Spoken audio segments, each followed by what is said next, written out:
Welcome to this episode of the Conscious Business Coffee Break, where we take a few moments to explore what's happening in the conscious business movement, expand awareness, and encourage your efforts in conscious business. Greetings, everyone. I'm Stephen Zanacco of the Conscious Business Enterprise, a division of humanities team. And today on the program, we'll talk about practices of conscious management. And I feel that one of the most challenging roles in any business is that of the manager. Because unlike an executive, you don't run the whole show at the highest level, where you can delegate and direct a lot of people to do things. As a manager, you're involved more at the level of the work getting done, but you're not the practitioner either. You're not the crafts person. You're not the one necessarily hands into the work at those lower levels. And really, as a manager, your job primarily is to make sure that things get done. And that's often a messy business, and it often can be a thankless business. So it can be hard to feel inspired as a manager. It can feel like a lot of drudgery. And what I'm proposing is that you can turn that around for yourself and for the people who report to you. And let me just talk a little bit more about being in that role of manager. For a lot of people who are in the workplace for a time, you may have started out as a practitioner. Most of us do. And then as time goes on, you get promoted into a management position. And there are a lot of people who are looking at that as a track to something greater and bigger. But you have to sort of pay your dues at that middle level.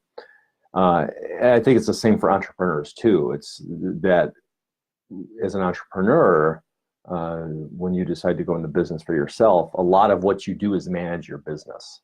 So there can be a lot about even being an entrepreneur that doesn't feel so inspiring because you're doing a lot of this middle level work where you're just making sure that things get done, and you are running the show at all levels, high, medium, and low, but there's so much that needs to be done at that medium level in order for the business to be successful.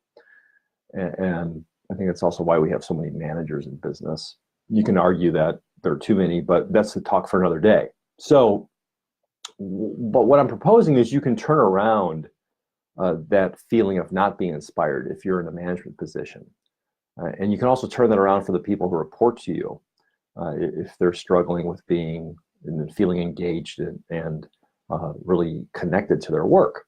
So, and it's easier than you might think, but it requires you to let go of well-worn assumptions. So one, to be a conscious manager, start with the assumption that everyone desires to do good work and that they want to make a positive difference. Now, this is contrary to what we might call the old paradigm thinking that assumes that everyone is seeking to cut corners to get away with doing as little as possible. Instead, make the assumption that people want to show up, they want to do good work, they want to be proud of what they do.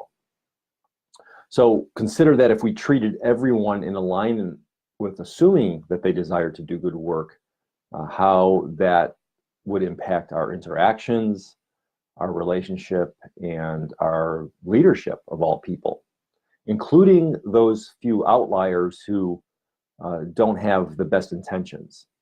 Because regardless of where you work, regardless of any company, you will have those people who are just really going to come in with an attitude of, I'm just going to show up, do as little as possible, try to get away with things, and I just want to get paid.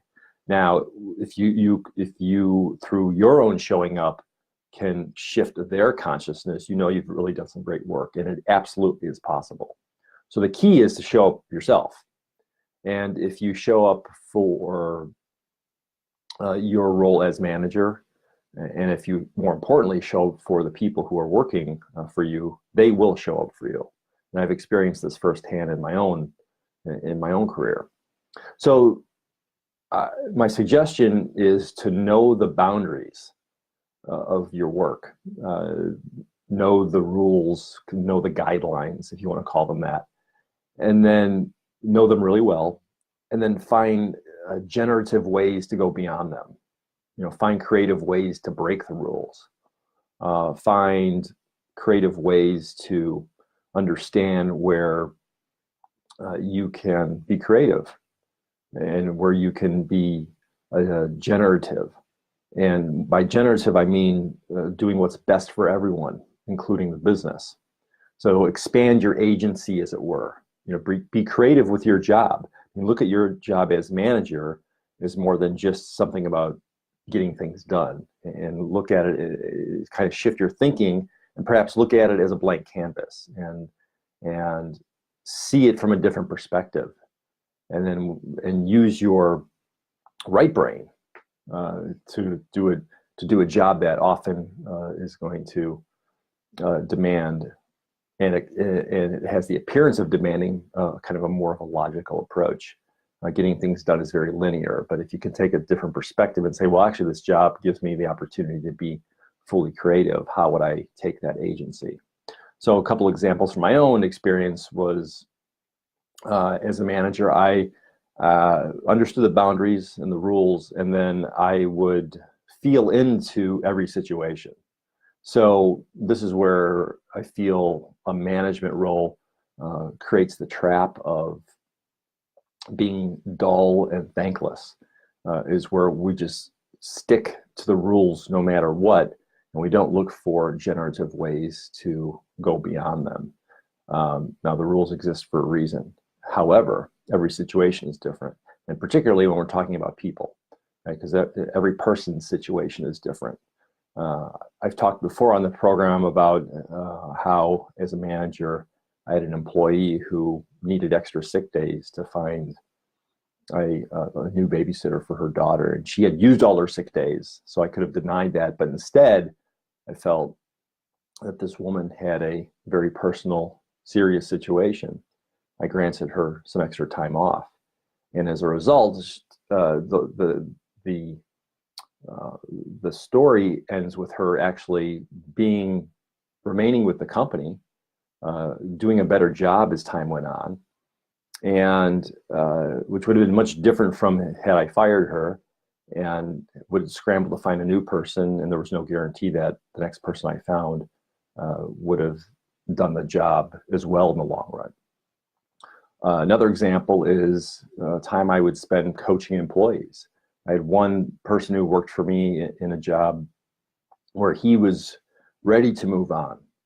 He very good at what he did. He had a client service role, but he's burnt out on it. And he was very vocal about that with me. Now, a lot of managers wouldn't want to hear that. And actually, this employee was sort of, to me, it was a indication of how safe he felt talking to me about it, because there are a lot of people who wouldn't share their complaints so liberally with their managers, because it might result in the person being let go or somehow treated with less respect. I had chosen just to listen to the person. I really couldn't fix the situation for him, but I took it as an opportunity to coach him, because if I could coach him into moving into a new role beyond our team, I knew in the long run that was going to be best for him, and it was going to be best for us. And ultimately, that's what happened. And I might have spent far too much time with him in my office.